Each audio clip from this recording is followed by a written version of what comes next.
여러분 안녕하십니까. 사사건건입니다. 오늘도 주요 뉴스로 시작하겠습니다.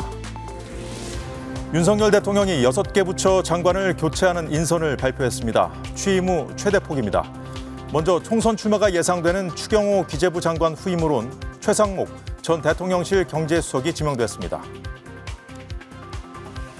물가 고용 등 당면한 경제 민생을 챙기면서 우리 경제의 근본적인 체질 개선도 기대하고 있습니다. 원희룡 국토교통부 장관 후임엔 박상우 전 한국토지주택공사 사장이, 해양수산부 장관 후임엔 강도형 한국해양과학기술원장이 지명됐습니다. 보훈부 장관 후보엔 강정혜 전 숙명여대 총장이, 농림식품부 장관 후보자엔 송미령 전 한국농촌경제연구원 부원장이 지명됐습니다. 오영주 외교부 2차관은 중기부 장관 후임으로 지명됐습니다. 출마가 예상되는 한동훈 법무부 장관은 연말이나 연초에 단독으로 교체될 거라는데 무게가 실리고 있습니다. 오늘 여의도 사사건건에선 이번 개각이 단행된 시점이 주는 의미와 국정 동력에 미칠 영향까지 짚어보도록 하겠습니다. 국내 기술로 개발한 고체 연료 우주 발사체가 오늘 오후 제주도 앞바다에서 발사됐습니다. 국방부는 고체 연료를 사용한 우주 발사체의 3번째 시험 발사가 성공했다고 공식 확인했습니다. 고체 연료 발사체는 국방과학연구소가 개발 중인데 지난해 3월과 12월에 1, 2차 시험 발사를 성공적으로 마친 바 있습니다. 1, 2차 발사 때는 더미, 즉 모의 위성을 썼습니다. 하지만 이번엔 한화 시스템에서 제작한 소형 민간 상용 위성을 싣고 우주 궤도 투입에 성공해서 의미가 더 큽니다. 우리 군은 이번 시험 발사 성공이 고체 추진 발사체 기술 개발에 중요한 이정표가 될 거라고 밝혔습니다. 그러면서 앞으로 소형 위성을 신속히 지구 저 궤도에 투입할 수 있는 독자적인 우주 능력 확보에 한 걸음 다가가게 됐다고 평가했습니다.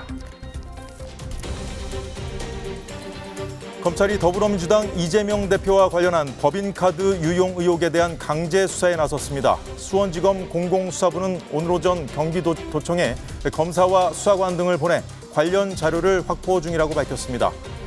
압수수색 대상엔 법인카드 결제 장소로 지목된 식당 등도 포함된 것으로 알려졌습니다. 검찰이 경기도 법인카드 유용 의혹으로 강제 수사에 나선 건 이번이 처음입니다. 검찰은 그동안 이 사건의 공익 제보자인 조명현 씨의 신고 내용을 검토한 국민권익위원회로부터 이 대표 사건을 넘겨받아 수사를 해왔습니다. 앞서 조명현 씨는 이재명 대표의 배우자 김혜경 씨와 전 경기도청 총무과 별정직 5급 배모 씨가 경기도 법인카드로 개인 음식값을 지불하는 등 사적으로 유용했다고 폭로했습니다. 또 이재명 대표가 도지사 시절 법인카드를 사적으로 사용하도록 지시하거나 묵인했다고 주장했습니다. 중국이 우리나라로 들어오는 요소 통관을 돌연 보류하면서 요소수 대란이 재현되는 건 아닌지 우려가 제기되고 있습니다. 정부와 업계는 오늘 합동 대응회의를 열고 대응책 마련에 나섰습니다. 일단 이번 조치가 정식 수출 통제 성격은 아니라는 게 정부 판단입니다. 정치적 배경이 있는 것은 아니고 중국 내부적인 문제로 수출 통관이 지연되고 있는 거라는 설명입니다. 한국의 관세청에 해당하는 중국 해관총서는 지난달 말 돌연 중국 현지 기업이 한국으로 보내려던 산업용 요소 수출을 보류시킨 상태입니다. 정부는 현재 국내 요소 비축분으로 앞으로 3개월까지는 문제가 없을 것으로 파악하고 있습니다. 다만 2021년 중국이 요소 수출을 제한했을 때 국내에서 차량용 요소수 대란이 벌어진 적이 있기 때문에 안심할 수는 없는 상황입니다. 정부는 통관 지연 장기화 가능성을 염두에 두고 중국 정부와 협의를 이어가는 한편 수입선 다변화 등 대책을 마련 중입니다. 지금까지 오늘의 이슈였습니다.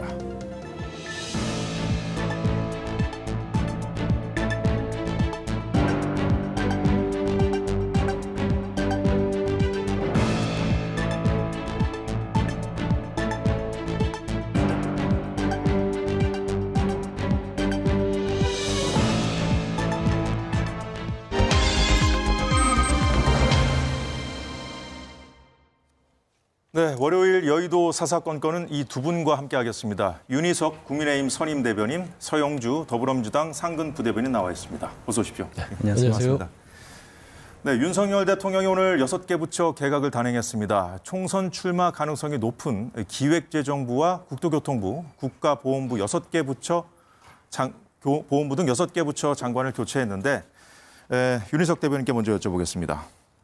자, 이번 개각은 당초 좀 연말에 하지 않겠느냐 이런 관측이 좀 우세했는데 좀 서둘렀다고 봐야 될까요? 이렇게 좀 빨리 좀 서둘러서 한 그 큰 틀의 배경 뭐라고 보십니까? 아무래도 이제 부산 엑스포 결과도 나오고 12월이 됐으니까 여러 가지로 이 국정 동력을 다시 한번 북돋워야 될 시점이 됐다고 판단을 했을 가능성이 크고요. 네. 말씀하셨듯이 총선 관련해서 출마를 준비하고 있었던 내각 구성원들이 있었습니다. 그렇다면 그분들이 하루라도 빨리 이 당에 복귀해서 총선 준비를 하는 것이 더 효율적이라는 판단이 있었을 것이고 그렇기 때문에 연말보다 좀 당겨서 월 초에 개각을 함으로써 그분들의 총선에서 좀 준비를 미리 할 수 있는 그런 또 배려도 있었다고 생각합니다. 알겠습니다. 자, 서영주 부대변인. 네. 이번 개각을 두고 뭐 보궐 개각이다라는 말도 있더라고요. 어쨌든 뭐 총선에 나갈 사람들이 이제 나가면서 생기는 빈자리를 메우는 그런 형태로 뭐 단행되다 보니까 나온 표현이 아닌가 싶은데 그 민주당은 이 관심이 총선에만 있는 거 아니냐. 그래서 뭐 국정 운영과 경제 민생에는 관심이 없는 거 아니냐 이렇게 비판을 했는데 좀 부연 설명을 좀 해주시죠. 아니 합리적으로 생각하면 그런 거 아니겠습니까? 그러니까 윤석열 정부의 국정이 지금 2년째 돼가고 있는데 국민들한테 국정 운영을 잘했다 칭찬 듣지는 않잖아요. 그런 의미에서 뭐 장관들이 부족해서 그랬겠습니까? 지금 보면 장관들 스타 장관들 많잖아요. 뭐 3대 개혁을 추진할 만한 그런 역량도 있었던 장관들도 있고 하지만 결국에는 뭐 하나 국민들한테 점수를 높게 받지 못하고 있습니다. 그런 차원에서 윤석열 대통령의 지지율이 매우 낮지요. 근데 지금 이제 뭐 말하자면은 지금 개각을 보면 뭐 중폭 개각보다는 전폭적 개각이라고 봐도 될 만해요. 그리고 좀 시기도 앞당겨진 거는 아까 윤대명께서 얘기하셨듯이 부산 엑스포 유치에 대한 어떤 실패 그런 부분에 대한 상세 작용도 있을 것이고 가장 큰 거는 총선입니다.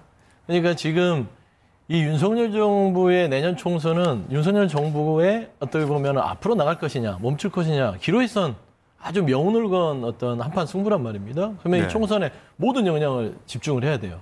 그렇기 때문에 이번 2차 개각 같은 경우는 그냥 기본만 할 수 있는 분들을 챙겼다. 빈자리를 메웠다라는 게 맞는 것이고요. 제가 늘 얘기했지만 이게 제사보다 제법에 관심이 많다 보니까 장관들이 총선 출마만 염두에 뒀던 겁니다. 그러다 보니까 국정운영이 제대로 됐겠느냐라는 측면에서는 아쉬움이 있다 지적을 한 거예요. 예.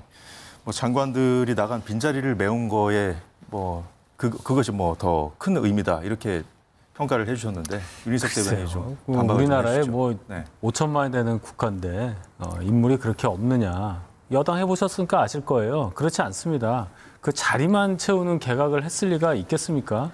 지금 말씀드린 대로 총선이 앞에 있고 정치인 출신 장관들이 또 나가는 경우도 있지 않습니까? 예를 들어 박민식 전 보훈부 장관은 재선 출신이고 원희룡 전 장관 잘 아시지 않습니까? 3선의 제주도지사까지 하셨던 정치인 출신 장관이에요. 총선 출마 가능성이 충분히 있었습니다. 그러면 그분들을 대체할 수 있는 분들이 그러면 능력도 없는데 그런 자리만 채우려고 하는 보궐 개각이냐 이런 얘기는 굉장히 무슨 좀 모욕스러운 단어예요. 새로 장관 되신 분들 물론 임명을 받아야겠지만은 청문회 과정에서 그렇게 못마땅하시면 야당에서 충분히 검증하면 되는 겁니다. 정책 검증을 좀 검증이야 당연히 해야 되죠. 근데 이제 제가 말씀드리는 것은 지금 뭐 경제부총리 같은 경우도 전 경제수석 출신 아니겠습니까? 그분이 어떤 성과를 가지고 경제를 안정화시켰는지 의문이에요. 그다음에 국토부 장관 같은 경우 LH 사장 출신이잖아요. LH가 과연 정상화 됐습니까? 그조차도 못했는데 국토부 장관을 시킨다? 저렇게 납득이 안 돼서 굳이 그분들을 폄하할 생각 없습니다. 아직 인사청문회도 되지 않았고 검증이 안 거쳤지만 전체적인 인사 개각편을 봤을 때는 그냥 기본은 할 수 있는 분들은 데려놓은 건 맞아요. 하지만 전체를 봐서는 정말 일해야 될 사람들은 다 총선에 제법에 관심이 있다 보니까 국정 기조가 안 좋았다. 정말 평가를 제대로 못 받았다. 그리고 나서는 그냥 국정 운영 다 내팽개치고 다 총선 배치 달겠다고 나가니 국민들 입장에서 제가 그냥 평가를 하는 거예요. 윤희석 대변인은 그동안 장관들이 충분히 맡은 역할을 하고 나간다 이렇게 평가하시는 거잖아요. 그렇죠. 네. 지금 예를 들어서 원희룡 장관 같은 경우에도 국토교통부에 있으면서 아마 존재감이 역대 가장 큰 국토교통부 장관으로 남을 겁니다. 추경호 장관도 재선 의원 출신인데 그동안 어려운 경제 상황을 잘 이끌었다고 저희는 판단합니다. 그리고 그 후임으로 최상목 경제수석도 기재부 있을 때 제1차관까지 지냈던 기재부 내에서는 에이스라고 불리던 분이에요. 지금 상황에서 그만한 기재부 장관감을 아마 찾기 어려울 겁니다. 그런 차원에서 본다면 정 그렇게 못마땅하시면 청문회에서 세게 검증을 하시면 될 것이고 정부 입장에서는 가장 탁월한 그리고 가장 자리에 맞는 분들을 임명했다. 저는 그렇게 평가합니다. 네, 오늘 개각 명단에서 그 총선 출마가 유력한 것으로 지금 보도되고 있는 한동훈 장관은 빠져 있습니다. 연말 연초에 원포인트 개각설이 좀 나오고 있는데 여기에는 또 어떤 전략, 어떤 계산이 담겨 있다고 보십니까? 오늘 6분에 대한 개각이 있었잖아요. 네. 근데 한동훈 장관은 빠졌는데 한동훈 장관에 대해서는 최근에 정치 행보에 대해서 대단한 언론의 관심, 국민의 관심 집중돼 있는 상황이어서 할 일이 좀 더 장관으로서 남아있다는 측면도 있고 거기에 더해서 한동훈 장관의 이 개각, 인사 조치는 그것이 곧 정치 데뷔하고 바로 연결이 되기 때문에 조금 더 상황과 타이밍 이런 것을 봐야 할 상황이 아니냐 이런 판단이 있었다고 봅니다. 그리고 한동훈 장관이 연말이든 연초든 공직자 사퇴 시한이 1월 11일 전에 만약에 장관을 그만두고 뭔가 정치권에서 활동하겠다는 선언을 한다면 그 자체로 또 대단한 큰 뉴스가 되지 않겠습니까? 네. 그런 것도 고려할 수 있다고 봅니다. 하지만 야권에서는 이제 국무위원 신분으로 야당을 향해서 이제 날선 발언하는 것은 적절치 않다. 이런 지적과 함께 그 링에 오를 거면 좀 하루라도 빨리 올라오는 게 맞지 않느냐. 그렇죠. 이렇게 지적을 하고 있거든요. 그게 말하자면 공정한 것이죠. 본인이 얘기하는 공정과 상식, 원칙 좋아하지 않습니까? 근데 왜 본인은 정작 반칙을 하죠? 그런 지적을 받을 이유가 없잖아요. 보면은 법무부 장관의 자리를 벗어놓고 과감하게 총선에 뛰어들 거면 뛰어들어야죠. 아니면 가만히 있어야죠. 근데 법무부 장관이 일정을 한다고 하면서 전국을 돌면서 사인회와 사진을 찍고 그다음에 민주당을 향해서 날선 비판을 세운다? 이런 국무위원이 어디 있습니까? 벌써 이미 정치를 하고 있는 것이잖아요. 그래서 그런 측면에서는 그런 비판을 받을 만하다라는 것이고 한동훈 장관의 개각이 이번에 되지 않는 것들은 당연한 것이죠. 왜냐하면 원희룡 장관도 있고 물론 여러 장관들이 윤석열 정부에서는 스타 장관이라고 주장을 하지만 한동훈 장관을 넘을 수 없잖아요. 예를 들면 인지도 측면이나 인기 측면이나 그다음에 그 혈통 측면을 보면 검찰 출신은 한동훈 장관밖에 없어요. 그리고 주인공은 늦게 나타나는 것입니다. 결국에는 이번 총선의 총 책임을 윤석열 대통령께서 나 대신 소통령인 한동훈 장관 당신이 가서 하시오. 하려면 마지막에 가서 해야지 그들과 함께 묶이면 뭔가 좀 구분이 안 되잖아요. 저는 그런 측면에서 정략적인 전무적인 판단을 해서 개각을 좀 따로 빼서 할 것이다 라고 보이는 것입니다. 윤 대변인 반론하실 거 있으면 짧게 한마디 반론은 하시죠. 아니고요. 지금 그렇게 민주당에서 판단하신다면 한동훈 장관의 그 개각 시점이 좀 늦춰진 것은 저희가 굉장히 잘 판단한 것이 아닌가 이런 방증이 되겠다 이렇게 판단합니다. 네, 알겠습니다. 자, 이런 가운데 여야는 탄핵안을 둘러싸고 극심한 대치 전선을 이어가면서 내년도 예산안 법정 처리 시한도 또 넘기고 말았죠. 자, 이렇게 된 게 다 상대 탓이다라고 책임을 떠넘기면서 특검법, 즉 쌍특검 등을 놓고도 또 싸울 기세입니다. 관련 영상 보고 얘기 나눠보겠습니다.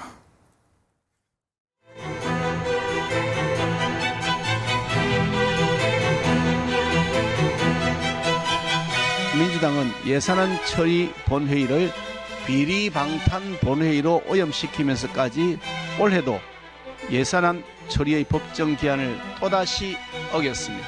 법을 만든 입법기관이 법을 아무렇지도 않게 위반하는 사례가 매년 반복되고 있어 참으로 유감스럽습니다. 정부 여당의 민생 외면 때문에 예산안 법정 처리 시한이 올해도 지켜지지 않았습니다. 예산안 처리 방해, 민생 입법 발목 잡기, 상습적인 거부권 남발, 국정을 이렇게 무책임하게 그리고 청개구리처럼 운영해서야 되겠습니다.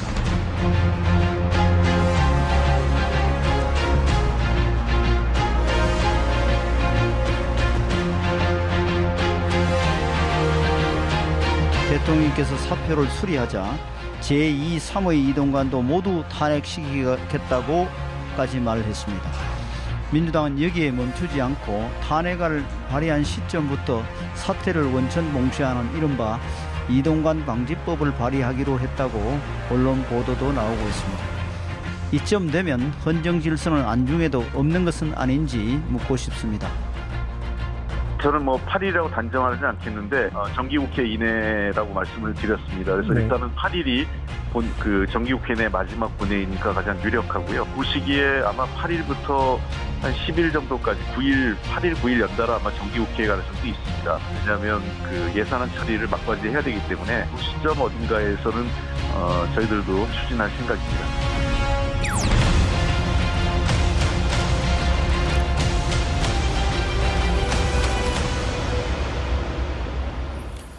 네, 소영주 부대변인. 그 앞서 윤재욱 원내대표 발언 들으셨는데 제2, 제3의 이동관이 나와도 탄핵시키겠다는 민주당의 입장을 거론하면서 이동관 위원장 한 명을 물러나게 하는 게 목표가 아니었고 결국 뭐 내년 총선 책략임을 민주당 스스로 실토한 거다. 이런 입장을 밝혔거든요. 저는 윤재욱 원내대표가 무슨 말 하는지 모르겠어요. 앞뒤가 안 맞잖아요. 이거 제2, 제3의 이동관, 이거는 이동관 방통위원장이 탄핵에 대해서 본인이 얘기한 겁니다. 나를 탄핵시켜도 제2의 제3의 이동관이 나올 수 있다라는 뉘앙스를 얘기했기 때문에 저희는 제2의 제3의 방통위원장을 탄핵시킨다는 게 아니에요. 윤석열 정부의 방통위원장을 탄핵시키는 게 아니지 않습니까? 이동관, 방송장악을 대놓고 하는 이동관 방통위원장에 대해서 그런 똑같은 일을 하겠다면 3이든 4든 하겠다라고 얘기하는 게 뭐 잘못됐습니까? 방송장악하는 게 맞습니까? 방통이라는 것은 합의제 기구로서 독립성과 중립성을 철저하게 지켜야 됩니다. 그런데 이동관 방통위원장이 그걸 했습니까? 안 했다고 보이기 때문에 명백하게 어떤 직무와 관련해서 법률적 위반이 있었다고 해서 탄핵을 진행했던 것이에요. 그런데 무슨 그 부분에 대해서 본인이 뭐가 좀 석연치 않아서 사퇴를 했는지 모르겠지만 셀프 탄핵 스스로 하셨잖아요. 그러니까 국민의힘에서 원내대표가 할 얘기는 무엇이냐? 야당이나 어떤 여당이나 이런 탄핵 갖고 싸우지 않는 국민 눈높이에 맞는 방통위원장을 추천하겠다라고 하는 것들이 맞죠. 또 지금 뭐 제2의 제3의 탄핵을 우리가 마치 할 것처럼 얘기하는데 좋은 사람 데려오세요. 기본만 돼도 좋습니다. 저는 그런 말씀. 이동관 위원장이었기 때문에 탄핵한 거다 이런 말씀이시죠. 그거는 임명될 때부터 저희가 줄기차게 얘기했던 것입니다. 자, 윤희석 대변인은 이 상황을 어떻게 보십니까? 네. 민주당은 그런 말씀하시려면 그동안 해왔던 일을 반성을 하시고 말씀하셔야지 부끄러운 줄 알으셔야죠. 17년도 8월에 무슨 일이 있었느냐. 문재인 정권 잡자마자 민주당에서 언론장악 문건을 배포하면서 안에서 회의까지 했습니다. 그 시나리오대로 진행된 것이 언론 노조를 동원해서 공영방송의 이사들을 그냥 내쫓고 또 입맛에 맞는 그런 공영방송 체제를 만들었던 지난 5년이었어요. 그것에 대해서 시정하기 위해서 이동관 방통위원장이 그동안 일을 했던 건데 오죽 탄핵 사유가 없었으면은 검사도 아닌 이동관 위원장을 검찰청법을 들어서 서류를 내면서 탄핵시켜달라고 했다가 그게 나중에 드러나니까 다시 뺐다가 다시 하고 탄핵안을 3번이나 얘기를 한 거예요.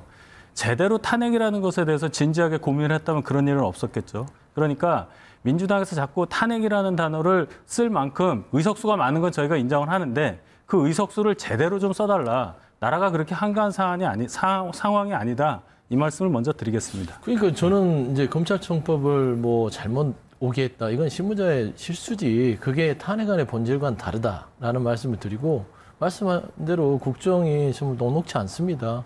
민생 힘들고요. 근데 방송장악이나 이런데 조금 너무 집중하시는 것 같아요. 제가 말씀드리는 거는 야당이 이동관 전 방통위원장 임명되기 전부터 대통령한테 계속 요구를 했습니다. 이분 안 된다. 그렇지 않습니까? 다 기억하잖아요. 그리고 방통위원장 임명을 했더니 인사청문회 하고 났더니 뭐 학폭부터 시작해서 언론장악 부분들이 드러났어요. 제발 대통령님 제가 하지 마십시오. 했어요. 그러니까 결국에는 결과가 이렇게 된 거 아닙니까? 그러니까 윤석열 대통령의 탓을 하기 전보다는 야당과 좀 입장과 여러 가지 의견을 조율하다 보면 탄핵까지 갈 이유가 없잖아요. 그러니까 서로의 탓의 잘잘못이 아니라 결국엔 전국적으로 어느 부분에 있어서는 야당의 말 좀 들어주면 어떠냐. 저는 그런 좀 고민들 했으면 좋겠다. 앞서 그 서영주 부대변인께 여쭤볼 때 제가 언급했던 윤재욱 원내대표 발언은 일단 결국은 그 이동관 위원장 탄핵안 발의가 내년 총선 책략임이 드러났다는 것 자체가 그 여당 내부에서는 이게 그 이동관 한 명을 그냥 물러나게 하는 것이 아니라 그 방통위 업무를 좀 마비시키는 것이 목표였다 이런 취지였던 것 같아요. 맞는 말씀입니다. 왜 그러냐면은 제가 지난 문재인 정권 얘기를 해서 좀 죄송하긴 한데 그때 잘못 그 구성이 되었었던 공영방송 체계, 공영방송에 한해서 우선 말씀을 드리면 그런 방송 지형을 돌려놓는 과정을 지금 중단시키겠다는 거예요. 그걸 탄핵을 통해서 방통위원장 직무를 정지시키고 그렇게 될 경우에 사표도 못 냅니다. 그러면은 한 명 남은 부위원장 하나 가지고 일이 안 되기 때문에 방통위 업무를 그냥 그대로 못하게 하면 이 제대로 방송 지형을 공정하게 만드는 작업이 중지되고 그런 총선에 있어서 적어도 방송 영역에 있어서는 민주당이 그동안 문재인 정부 때 해왔던 기울어진 운동장 체제로 방송이 굴러가게끔 그렇게 하겠다는 걸로 저희는 보거든요. 그래서 이 작업을 못하게 하게끔 저희가 미리 이동관 전 방통위원장이 어쩔 수 없이 사표를 낸 거고 그래서 새로 방통위원장을 임명하려는 그런 순간이에요. 제가 드린 말씀은 뭐냐면 문재인 정권 때 무리하게 공영방송 이사를 쫓아내고 한 것이 어떻게 났습니까? 결국 해임에 관련해서 패소 판결을 했잖아요. 그 해임이 잘못됐다는 법원 판결이 나왔고 거기에 따라서 정책 책임을 져야 함에도 불구하고 그것을 공정하게 다시 만드는 과정을 탄핵이라는 수단을 통해서 못하겠다. 그 부분을 제가 지적하는 것이고 거기에 대해서는 분명히 반성을 하셔야 한다. 이 말씀을 제가 드리는 겁니다. 방금 윤희석 대변인이 짚은 부분에 대한 반론 짧게. 아니, 제가 말씀드리면 이게 뭐 총선령이 아니다. 이 부분에 대해서는 전혀 논리에 맞지 않는 게 이동관 방통위원장 제가 계속 같은 얘기를 하잖아요. 임명하지 말아달라고 4, 5개월 전부터 얘기했던 거라니까요. 그리고 이동관 전 방통위원장이 무슨 일을 했습니까? 와서 정말 뭐 위원장과 부위원장 둘이 앉아서 의결기구인데 다 의결해버렸어요. 그 전에 뭐 2인 체제로 했던 적도 있었어요. 하지만 최소한 의결은 안 했습니다. 근데 그냥 방송법 다 위반하고 의결하면서 계속 막 밀어붙이지 않습니까? 기울어진 운동장이요? 좋습니다. 본인들이 보기에 정부를 비판하고 김건희 여사를 비판하고 여러 가지 마음에 안 들면 기울어진 운동장입니까? 그렇지 않습니다. 늘 이 균형추를 맞추기 위해서 방통위가 중립성과 독립성을 갖는 것이에요. 늘 어떻게 수평이 있습니까?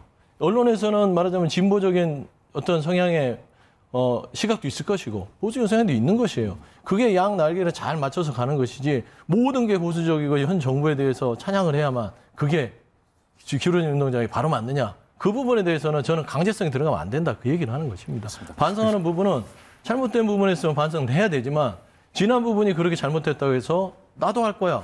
이건 더 웃기지 않습니까? 맞습니다. 시간 관계상 다음 주제로 좀 넘어가 보도록 하겠습니다. 앞서 들은 발언 중에 홍익표 원내대표가 오는 8일 이번 주 금요일이죠. 쌍특검 법안 처리 가능성도 언급했습니다. 윤희석 대변인. 네. 탄핵안에서 이제 특검법까지 전선이 좀 확대되는 양상인 것 같아요. 네. 그러니까 민주당이 제가 계속 반복해서 말씀드리지만 그 과반 의석을 자꾸 이런 데 쓴다는 게 문제가 있는 거예요. 지금 뭐 언제입니까? 정기국회 예산안을 처리해야 돼요. 이미 법정 시한 지났습니다. 저희 입장에서는 소수당이기 때문에 굉장히 그 의석수로는 어떻게 할 수가 없는 상황. 그러나 정부를 또 맡고 있어요. 그 여소야대 상황. 굉장히 불리한 상황이지만 어쨌든 예산안을 통과시켜야 하는 의무를 갖고 있어요. 근데 민주당에서 여기에 응하지 않고 예산안 협상에 응하지 않고 자꾸만 무슨 탄핵, 특검, 뭐 국정조사 이런 얘기만 하고 있는 게 답답한 겁니다. 쌍특검 내용도 대장도 50억 클럽 그리고 김건희 여사 관련한 도이치모터스 주가 조작 사건.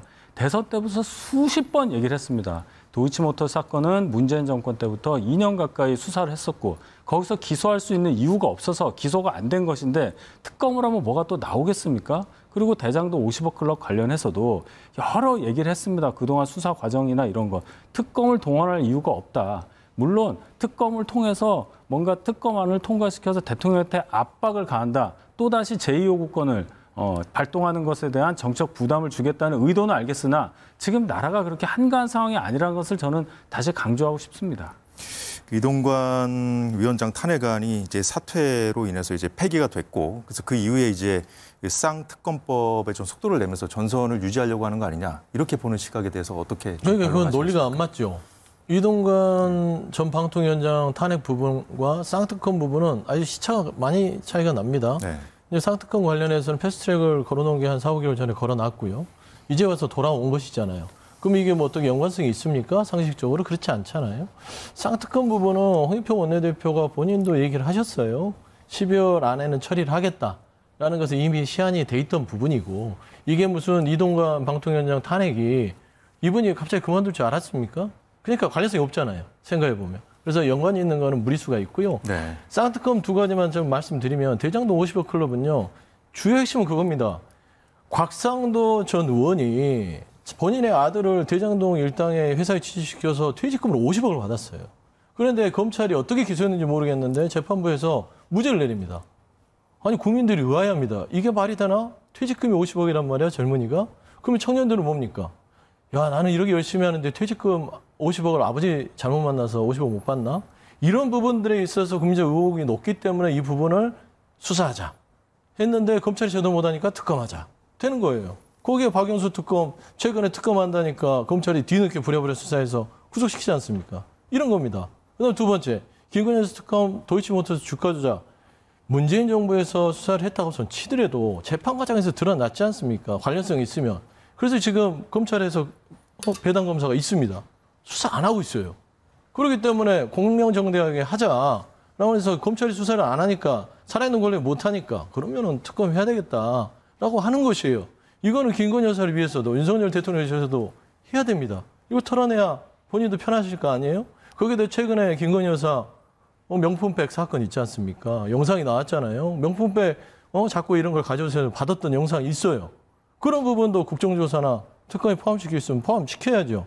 왜? 국민들이 궁금해하니까요. 그게 입법에 할 일이다. 저는 그런 말씀드립니다. 이 부분 제가 꼭 얘기를 해야 되겠는데요. 네, 말씀하시죠. 그 함정 수사, 함정 취재를 통해서 나온 그 동영상을 가지고 김건희 여사가 영부인이라는 이유만으로 대통령의 배우자라는 이유만으로 이렇게 인격 모독할 수 있느냐? 그거하고 지금 도이치모터 수사하고는 전혀 관련이 없어요. 이거는 12년 전에 있었던 뭐 주가 조작에 김건희 여사가 연루되느냐를 얘기하는 거고 갑자기 여기서 그 출처도 분명치 않은 동영상을 들어서 또 이 대통령의 배우자에 대해서 정치 공세하는 것은 168석을 갖고 있는 공당이 할 일인가 저는 굉장히 분노합니다. 뭐 그 부분까지 뭐 국정조사를 언급하는 거는 좀 야당 내에서도 좀 너무 앞서 나가는 거 아니냐 이런 지적도 있거든요. 그렇진 않아요. 왜 그러냐면 이겁니다. 지금 최근에 김건희 여사의 명품백 영상이 명명백백하게 드러나 있어요. 그리고 최근에 JTBC에서 그 영상, 그거는 현상이 존재하잖아요. 그리고 이건 함정 취재였다는 부분에 대한 지적도 있습니다. 그러니까 함정 취재 부분은 법적으로 책임을 지겠다고 그들이 함정 취재를 한 것이고 이 김건희 여사가 영부인의 지위로서 그런 부적절한 물건을 명품백을 받는 게 옳으냐라는 거는 국민들의 어떤 여러 가지 판단을 받아봐야 되는 것이고 거기에 혹시나 국정 운영에 대한 개입이 있었는지 아니면 인사청탁에 대한 개입이 있었는지 이거는 들여다봐야 되는 거 아니겠습니까? 저는 그런 부분에 있어서는 민주당이 과다고 생각하지는 않습니다. 뭐 이 문제는 다음에 뭐 기회가 되면 더 말씀을 나눠보는 걸로 하고요. 다음 소식으로 넘어가 보도록 하겠습니다. 민주당, 이제는 민주당 소속이 아니죠. 이상민 의원의 민주당 탈당이 정치권 이슈가 되고 있습니다. 뭐 탈당의 변이라고 해야 될까요? 민주당을 강하게 비판하고 당을 나왔는데 자, 이 의원의 발언 들어보겠습니다. 소위 개딸들이라는 분들한테 또 동료 후배 의원들한테 여러 가지 하여튼 미운 털이 박혀 있어서 사실은 거기에 시달리는 점이 뭐 보통 고역이 아닙니다. 지난번 이재명 대표 영장 심사에서 영장이 기각되고 또 강서구청장 보궐선거에서 민주당 후보가 압승을 거뒀지 않았습니까? 그 이후 이재명 대표 체제는 더욱 아주 콘크리트처럼 공고화됐고 이재명 대표의 유일 지도 체제처럼 돼버렸습니다. 네, 이런 이상민 의원을 향해서 민주당 내부에서도 비난이 쏟아졌습니다. 공천 불이익을 염두에 둔 탈당이란 해석도 나왔고요. 반면 국민의힘은 민주당을 향한 이상민 의원의 발언이 환영할 만한 일이라는 반응까지 내보이면서 이 의원을 옹호하고 있는데요. 자, 서영주 부대변인. 네. 자, 원칙과 상식 모임도 뭐 당의 변화가 없으면 그게 이달 중순 이후였나요? 뭐 결단하겠다 이런 메시지까지 던져놓은 상태인데 향후에 이상민 의원의 탈당이 뭐 추가 탈당이라든지 이런 데 좀 지금 상황에서 좀 어떻게 보십니까? 영향을 좀 줄 수 있을까요? 영향을 줄 수 없다고 봐요. 제가 설명을 드리면 이상민 의원의 탈당 부분은요. 애당심이 없음이 밝혀진 탈당입니다. 원칙과 상식에 얘기하는 계속 당에 대한 혁신과 어떤 뭐 변화를 요구하는 것들은 뭐 12월에 결단을 하겠다. 이거는 발언 수위의 정도의 차이입니다. 무슨 말씀이냐면 당에 남아서 싸우신 분들이잖아요. 원칙과 상식. 예를 들면 이상민 의원은 그러잖아요. 뭐 개딸당이 됐다. 너무나 힘들었다. 이재명 대표 사당하다. 그러면 나머지 빈명계라고 하는 네 분은 뭐 괴롭히면 안 당합니까? 강성 지지층한테 당하잖아요. 하지만 중요한 건 당 내부에서 싸우는 게 다른 것이죠. 떠나지 않습니다. 그건 뭐냐면 당에 대한 애정이 있다는 거예요. 그러니까 당의 전체적인 어떤 일부분 부족한 부분이 있으면 당내에서 싸우고 당내에서 비판하고 당내에서 욕을 먹겠다는 것이죠. 근데 이상민 의원은 뭡니까? 그냥 민주당에 대해서 배설하듯이 욕하고 나가버렸어요. 그러면 과연 이상민 의원이 그동안 1년 넘게 이 당에 대해서 애정을 가지고 얘기했던 것들이 이게 진정성이 있나요? 저는 그런 부분에 있어서는 충분히 비교해 볼 만하다라는 것이고 네. 이상민 의원은 솔직히 해줬으면 좋겠어요. 민주당이 고쳤을 수 없어서 떠난다? 아니 본인에게 공천을 줄지 안 줄지에 대해서 본인이 확신이 없는 거 아닙니까? 당에서 공천을 못 받으니까 나 다음 육선하고 싶은데 어렵네? 그리고 육선을 해 내가 국회의장 하는데? 이런 거거든요. 너무나 그냥 개인적인 판단을 가지고 마치 민주당을 위해서 탈당하는 것처럼 앞뒤가 맞습니까? 아니잖아요. 최근에 제가 오늘 아침에도 이상민 의원께서 제 이런 비판을 가지고 가소롭다고 얘기를 하시더라고요. 근데 이런 후배의 비판 자체도 못 받아들이면서 예. 무슨 민주당의 가치를 얘기하시는 겁니까? 애당심 없는 탈당이었다는 그 평가에 대해서 이제 국민의힘 입당 가능성도 계속 나오고 있는데. 예, 애당심으로 덮기에는 네. 이상민 의원에 대해서 생각이 다르다는 이유로 가해졌던 민주당 내부의 탄압이 훨씬 셌다고 저는 봅니다. 그렇다면 정치인은 같은 당을 하다가도 탈당할 수 있는 겁니다. 그걸 가지고 그렇게까지 비난할 일이냐 싶고 또 나머지 분들 원칙과 상식에 포함된 분들 탈당 아직 안 하고 있다고 이제 말씀하시는데 지금 제가 볼 때는 이분들은 적어도 이낙연 전 대표라든지 이런 분들과 행보를 같이 해야 될 상황이 있기 때문에 아직은 결정하지 않았던 것이지 이상민 의원과 당 상황과 관련한 인식은 상당 부분 공유하고 있다고 저는 봐요. 네. 언제든지 이루어질 수 있는 얘기고 저희 당 입장에서는 그렇습니다. 이상민 의원이 민주당 시절에 있었던 일들을 민주당 내부 구성원으로서 너무 잘 얘기를 했고 저희가 인식하는 것과 같은 말씀을 하셨기 때문에 환영한다는 그런 얘기를 했었고 만약에 이상민 의원이 저희 당의 입당을 원한다. 그렇게 될 경우에는 저희도 당연히 환영합니다. 왜냐하면 이상민 의원 지역구가 대전 유성 을이거든요. 대전 지역구 7개인데 저희 한 석도 없습니다. 7대 0인 상황에서 이상민 의원이 지금까지 한 번도 저희 쪽에서 13대 총선 이후 당선된 적 없는 유성구에서 당선자를 낼 수 있는 그런 발판을 마련해 준다면 저희로서 환영할 수 있다 이렇게 봅니다. 총선에도 충분히 역할을 할 수 있다는 네, 그런 그렇습니다. 기대 발언으로 이해하겠습니다. 자, 이낙연 전 대표 관련해서 윤희석 대변인도 짧게 말씀하셨는데 이낙연 전 대표 행보를 보지 않을 수가 없습니다. 당내 입지라든가 뭐 하루가 다르게 강도를 더해가는 이 발언 수위 등을 고려해 보면 좀 예사롭지 않은 것은 분명해 보입니다. 자, 국민 평균만큼 정직하자는 게 그리 어려운가? 이재명 대표의 사법 리스크를 다시 한번 꼬집으면서 당내 민주주의, 도덕성 문제를 제기한 발언으로 해석되고요. 신당 창당 관련 질문에도 제3의 목소리가 나온다 등등 해서 입장을 정리해 나가는 듯한 뭔가 행보를 이어가고 있습니다. 자, 윤희석 대변인께 먼저 여쭤보겠습니다.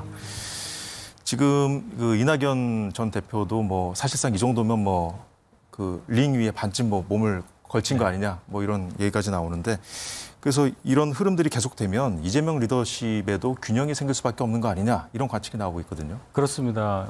이낙연 대표가 공교롭게도 이재명 대표의 사법 리스크가 점점 더 구체화되는 시점에 제가 말씀드린 것은 김용 전 원장에 대한 유죄 선고인데요. 네. 그 즈음부터 좀 발언의 수위가 높아지고 있죠. 지난주에 있었죠. 그렇습니다. 징역 5년 선고. 그렇습니다. 네. 그리고 시점도 이제 총선 한 넉 달 정도 남겨놓은 상황이기 때문에 이낙연 대표와 정치적인 행보를 같이 하셨던 분들의 앞으로의 총선 전망, 공천이 되겠죠. 그 관련해서 그분들을 이끌어가는 당내 리더로서 입장을 이 정도는 표명할 때가 저는 됐다고 봅니다. 예. 어떻게 보면 좀 늦었다고 볼 수도 있는데 이런 상황에서 이 발언 수위를 보면 이낙연 대표도 굳이 최후의 순간에 당을 지킨다는 명분하에 이재명 대표와 행동을 같이 하면서까지 희생해야 되느냐 아마 그런 생각까지 하고 계신 걸로 저는 판단이 돼요. 예.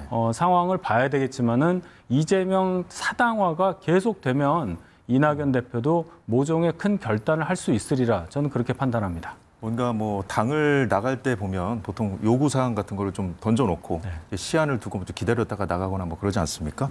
그래서 서영주 부대변인 어떻게 보십니까? 지금 뭐 제3의 목소리가 나온다 등등해서 물론 뭐 현 정부와 정권과 뭐 민주당 양쪽을 다 이렇게 동시에 뭐 비판하면서 이런 발언들이 이어가고 있습니다만 앞으로 향후 이낙연 전 대표의 어떤 행보 어떻게 보시는지요? 그러니까 건강한 정당은 저런 목소리가 존재함이 맞아요. 저런 목소리가 없는 건 식물정당으로 보통 펴야죠. 그게 없어지면은 예를 들면은 국민의힘이 그런 목소리가 없어졌기 때문에 강서구 참패를 당한 것입니다. 그냥 용산에서 시킨 대로 하는 당, 그게 식물정당이거든요. 그래서 혁신위가 쓴소리를 하는데 혁신위의 안들이 지금 갈등의 풀이가 된 겁니다. 못 받아들인 거거든요. 그런데 저희 민주당도 지금 시험대에 오른 겁니다. 결국엔 당 자체는 완전하게 이재명 지도부가 100% 사각지대까지 다 안고 있다고 생각하지는 않습니다. 이런 당의 빈 부분들을 이낙연 전 대표나 정세균 전 총리나 김부겸 총리가 당의 원로로서 외곽에서 보면 보이거든요. 네. 그러면 그런 부분들을 지적하는 겁니다. 이게 지적을 한다고 해서 이거를 지렛대를 삼아서 명분을 삼아서 나가겠다. 이낙연 전 대표 제가 설명을 드리면 민주당에서 5선을 했어요. 그다음에 국무총리 했어요. 당대표 했어요. 도지사도 있습니다. 민주당과 같이 인생을 다 바쳐왔던 것입니다.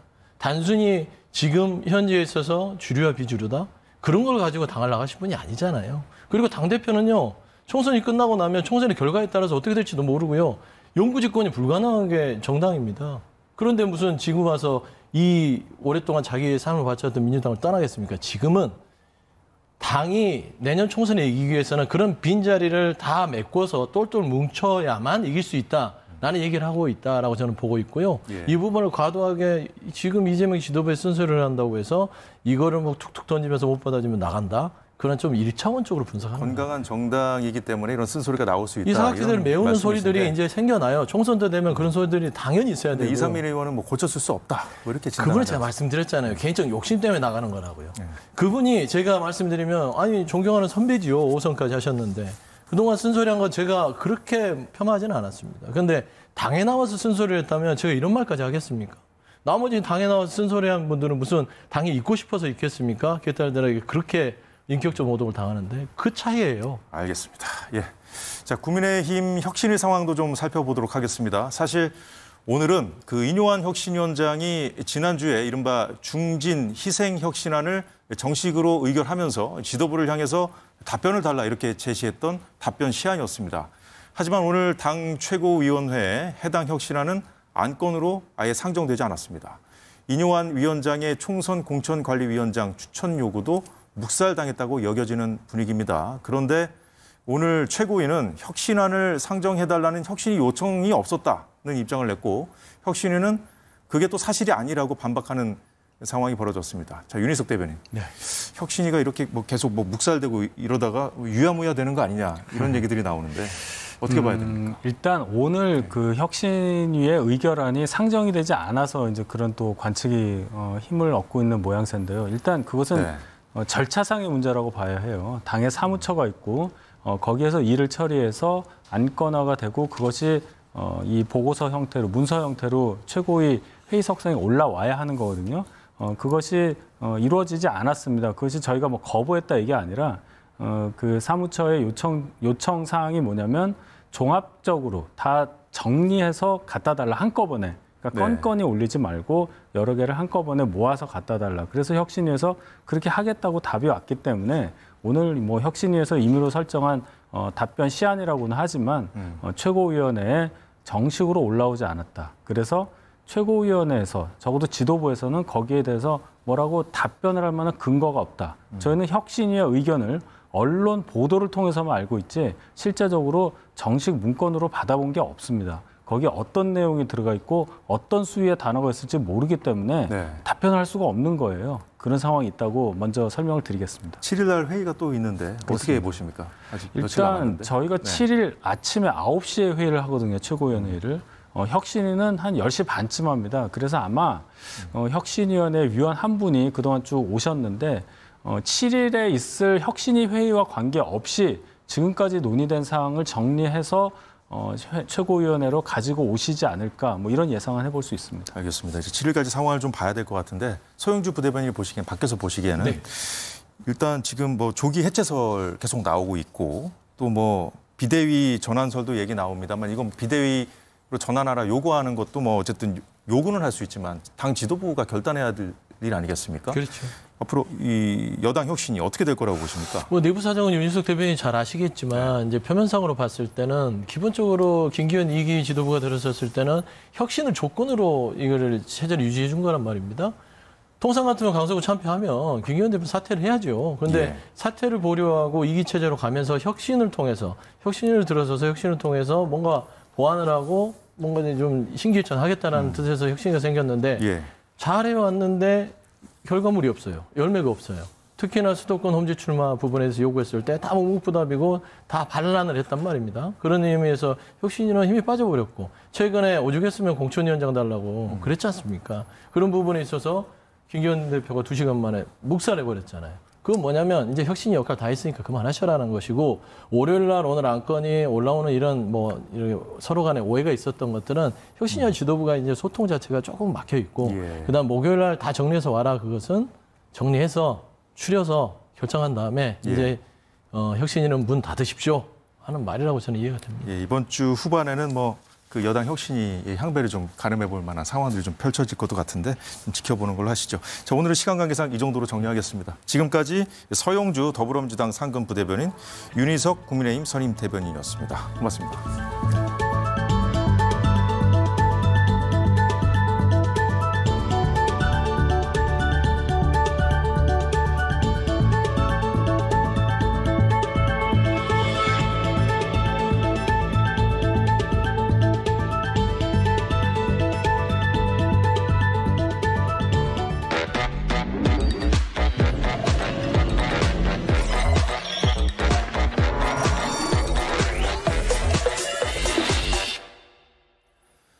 네, 복잡하고 어려운 경제를 알기 쉽게 설명해드리는 경제 플러스입니다. 오늘도 박연미 평론가 나와 있습니다. 어서 오십시오.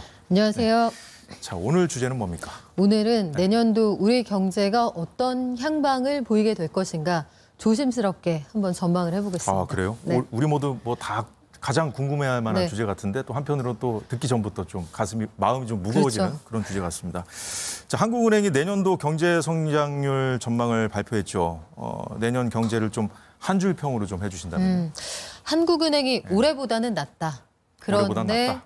예상보다는 좀 미진할 수도 있겠다. 이게 11월 말에 한국은행이 수정한 경제 전망을 발표를 했습니다. 네. 그때 내년도 경제 성장률 전망치에 대해서 종전보다는 소폭 조정된 의견을 제시를 했는데 일단 올해는 1.4% 예상했던 수준으로 성장을 할 것 같다. 다만 내년에는 2.2로 봤던 게 2.1로 소폭 겸손해졌다. 왜냐하면 내년에 수출이나 설비 투자 이런 것들은 좀 나아지겠지만 예. 내수에 대해서 확신할 수가 없다. 이게 한국은행의 입장이거든요. 전체적으로 보면 뭐 그래픽으로도 저희가 안내를 드리겠지만 경제 성장률 전망치가 올해는 종전과 같은 수준, 네. 내년에는 0.1%포인트 정도 종전 전망치보다 소박하게 봤다. 이런 말씀인데요. 네. 어쨌든 숫자가 2로 올라가니까 올해보다는 나아질 거다. 수치상으로는 그렇고 아마 고물가 고금리가 한동안 이어질 테니 체감하기는 좀 어렵지 않을까 예상이 됩니다. 뭐 그래프로 보니까 더 이제 좀 차이가 커 보이는데 우리 경제의 버팀목인 뭐 수출이 회복세에 있다는 거 아니에요? 지난달 11월 수출액도 플러스로 돌아섰고 2달 연속 회복 조짐을 이어가고 있죠. 이 반도체 영향입니까? 그렇습니다. 수출이 회복세를 나타내고 있다. 참 오랜만에 전해드리게 되는 반가운 소식인데 10월에 13달 만에 양전에 성공했다. 아마 한 번쯤 들어보셨을 거예요. 네. 그동안 우리가 쭉 말씀드렸던 게 간신히 흑자는 유지하고 있는데 이게 수출이 늘어서가 아니라 수입이 수출보다 더 많이 줄어서 나타나는 그런 현상입니다라고 했었는데 10월부터는 정말로 수출이 종전보다 늘어서 나타나는 그래서 나타나는 흑자를 우리가 보고 있습니다. 수출이 1년여 만에 수출이 플러스로 전환이 되었는데 이게 10월만 그런 게 아니라 11월까지 2달 연속으로 플러스 전환에 성공한 채로 흐름을 유지를 하고 있고 왜 그런가 봤더니 그 근거는 역시 수출의 효자 품목이라고 하는 반도체 수출이 늘어났다 이 부분이거든요. 네. 16개월 만에 반도체 수출이 플러스로 전환을 했고 반도체의 단가 자체도 이제 어느 정도 올라가고 있는 상황이다. 반도체 수출이 늘어나는 한편 휴대폰이나 디스플레이나 가전에 대한 수요도 좀 늘어나고 있어서 반가운 소식이 아닐 수 없습니다. 네, 반가운 소식인데 지금부터는 좀 우리 몸에 와닿는 좀 더 네. 체감할 수 있는 그런 지표들을 좀 살펴보도록 하죠. 올 한 해 우리 경제 고물가가 큰 부담이지 않았습니까? 그렇죠. 내년에는 그러면 서민들 살림살이가 좀 나아질 수 있겠습니까? 일단 체감하시는 물가는 큰 변화가 없을 겁니다. 워낙 그 액면가 자체가 가공식품도 상당히 올라가 있고 예. 서비스 물가도 너무 높아져 있는 상황이라 지금 한국은행이 예상한 물가가 올해는 3.6, 내년에는 2.6 정도로 예상을 하고 있는데 네. 국내외 기관들이 공히 보고 있는 수준이 평균치가 내년에 2% 중후반대입니다. 아주 보수적으로 보고 있는 그런 기관들의 경우에도 뭐 최고치로 보는 게 2.6이니까 한국은행이 그 정도까지 각오를 하고 있는 그런 상황이고요. 예. 여러 기관들이 이제 그 줄지어서 전망을 하고 있는데 낮게 보는 쪽이라고 하면 JP모건이나 UBS, 노무라 정도가 2.2에서 2.3 사이를 예상을 하고 있고 예. IMF는 2.4 그리고 우리 국책연구기관인 KDI도 2.6 정도 보고 있는 상황이라서 예. 내년도 체감 물가는 만만치 않겠다 이렇게 예상이 됩니다. 뭐 2023년도보다는 좀 낮게 전망하고는 있습니다만 네. 어쨌든 부담스러운 수치는 건 맞잖아요. 그렇죠. 올해 네. 3.6 오르고 이거 네. 받고 그 위로 위에 또 2.6이 올려지는 올라간다는 거니까요. 네. 네. 정부도 어쨌든 먹거리 물가 특히 서민들 체감할 수 있는 먹거리 물가 안정이 좀 시급하다고 설명하지 않았습니까? 잠시 네. 당국자 설명 듣겠습니다. 민생 안정의 제일 첫 출발은 사실은 물가 안정입니다. 가격이 안정돼야 우리가 번 거 가지고 제대로 쓸 수 있는데 먹거리 물가 안정이 가장 시급하기 때문에 이 부분을 안정시키기 위해서 현재 총력을 다하고 있고 총력을 다하고 있다고 했습니다만은 이제 정부가 워낙 그 대외 여건이 안 좋다 보니까 그렇죠. 정부가 정부가 할 수 있는 것도 한계가 있지 않습니까? 그래서 이제 당장 가시적인 성과가 내기 어려운데 그 식품 기업들에게 가격 인상을 좀 자제해달라 요청하는 뭐 네. 이 정도잖아요. 어떻게 보면. 네. 그렇죠. 그리고 네. 원자재 가격이 하락했는데 지나치게 상승폭이 크다든지 네. 아니면 원자재가 상승을 이유로 올렸는데 계속해서 하락했는데도 추가로 올려야 합니다. 이렇게 요구하는 쪽이 있으면 예. 이제 이런 시장 상황을 전체적으로 보겠다는 뜻입니다. 말씀하신 것처럼 예. 기업들도 분명히 원가가 올라가고 인건비가 올라가고 금리가 올라갔으니 상승의 요인은 있겠으나 네. 혹여 이게 지나친 탐욕으로 편승 인상을 하지 않느냐. 이게 국내외 공히 이야기되는 그리드플레이션이거든요. 네. 그와 관련해서 정부가 면밀히 들여다보겠다는 건데 역시 이건 태생적으로 한계가 있는 그런 정책일 테고 근본적으로는 아마 예. 서민들의 가처분 소득을 늘려줄 방법이 무엇이냐. 내년도 정부 정책의 요점은 아마 거기 있을 겁니다. 오늘 뭐 대통령실이 잠시 전에 뭐 네. 개각도 단행했는데 그 내년도 이 정부 경제 정책 방향도 중요하지 않겠습니까? 그렇죠. 네. 건전 재정 기조를 계속 지속하겠죠? 어떻게 보십니까? 긴축재정 기조는 아마 유지가 될 겁니다. 올해에도 사실은 그 13년 만에 처음으로 전년 대비 총지출 증가율 그 상승폭 자체가 줄어든 해였거든요. 예. 올해 총지출 증가율이 작년하고 비교해서 5.1% 늘었는데 이것도 기록적이었지만 내년도 정부가 이 본예산 기준으로 총지출이 얼마나 늘어날 거냐 예. 이걸 3% 미만으로 묶었습니다. 상당히 아껴 쓴다는 뜻인데요. 예. 이번에 오늘 인사가 난 그 대표적인 포스트에 있는 경제 담당 인사들의 그 면면을 좀 보면 예. 최상목 경제부총리 후보자 이 역시 지난 MB 시절부터 현직에 있었던 그리고 굉장히 원리 원칙에 충실한 경제정책국장 출신입니다. 그리고 긴축재정을 통해서 재정을 짜온 데 굉장히 익숙한 그런 인물이고 박춘섭 경제수석 역시 예산통입니다. 예. 대변인을 지내서 이 언론 혹은 국민들과의 스킨십은 상대적으로 강할 것으로 보이는데 금통위원 시절에도 한국은행 정통 인사들보다 더 강경하게 금리 인상 쪽에 입장을 냈던 것으로 알려져 있거든요. 그래요? 전체적으로 보면 정부가 가지고 있는 주요 포스트에서 긴축 재정을 해야 한다 이런 입장에는 변함이 없을 것으로 보이는데 예. 내년에 경기를 좀 받쳐주려고 한다면 올해보다는 돈을 좀 써야 한다 이런 반론도 아마 만만치가 않을 겁니다. 그리고 뭐 말씀하셨다시피 뭐 아껴 써서 뭐 할 수 있는 건 좀 한계가 있을 것 같고요. 그렇죠. 그리고 또 원칙론자들이라고 말씀을 하셨는데 그렇다면 예를 들어서 그 금리를 좀 인상해야 될 필요가 있을 때는 조금 뭐 이렇게 거기에 무게를 둬서 좀 발언할 수도 있고 입장을 낼 수도 있고 뭐 그럴 가능성은 없을까요? 일단 그 네. 한국은행은 기능적으로 정부로부터 네. 완벽하게 독립되어 있다. 이게 뭐 내외의 원칙이기도 하고 그렇죠. 다만 정책과의 정책 믹스, 이 조율 이런 것들을 강조하는 목소리는 나올 수 있는 상황인데 예. 지금 우리가 7번 연속으로 금리를 동결했거든요. 그러니까 동결을 해야만 해서라기보다는 그럴 수밖에 없어서 네. 가계부채가 워낙 무겁기도 하고 부동산 PF 대출 같은 것들이 내년도 상반기에 만기가 돌아오는 게 많아서 예. 추가로 올릴 가능성에 대한 의견은 아마 더 이상은 나오기가 어려울 것 같고요. 오히려 박춘섭 의원이 경제수석으로 자리를 옮김으로써 예. 금통위 구성 안에서는 강경 매파가 빠진 셈이 됐습니다. 그래서 금통위 안에서의 목소리는 상대적으로 좀 더 중립적일 가능성이 크다. 아, 현재로서는 그래요? 그렇고요. 뭐 추가로 어떤 위원이 보충될지 알 수 없습니다만 예. 현재로서는 그렇고 내년도에 그래서 뭐 금리 인상에 대한 언급이 나오기는 어렵겠고 인하 시점을 언제로 잡을 것이냐 아마 앞으로는 이 얘기를 주로 말씀드리게 될 것 같습니다. 근데 이제 그동안 꾸준히 제기되어 온 게 이제 계속 동결을 해서 네. 부채 문제가 점점 더 심화되는 거 아니냐 뭐 이런 우려들도 좀 있었잖아요. 네. 그런 문제를 조금 어떻게 좀 슬기롭게 헤쳐나가야 될 텐데 그 내년 세계 경제 상황하고 맞물려서 보면 이게 또 그 모르겠습니다. 원칙론적으로 좀 해야 될 텐데 이게 관료들이 또 뭐 그렇게 좀 하기 좀 어려운 측면도 있잖아요. 내년에는 아마 대내외적으로 고민해야 하는 변수가 상당히 많을 텐데 네. 대내적으로 가장 큰 변수는 오히려 정부 자신이 될 것으로 저는 예상을 하고 있습니다. 긴축재정 원칙에 따라서 예. 지금까지 허리를 졸라매고 있었는데 허리띠를 앞으로도 이런 기조를 유지할 수 있을 것이냐.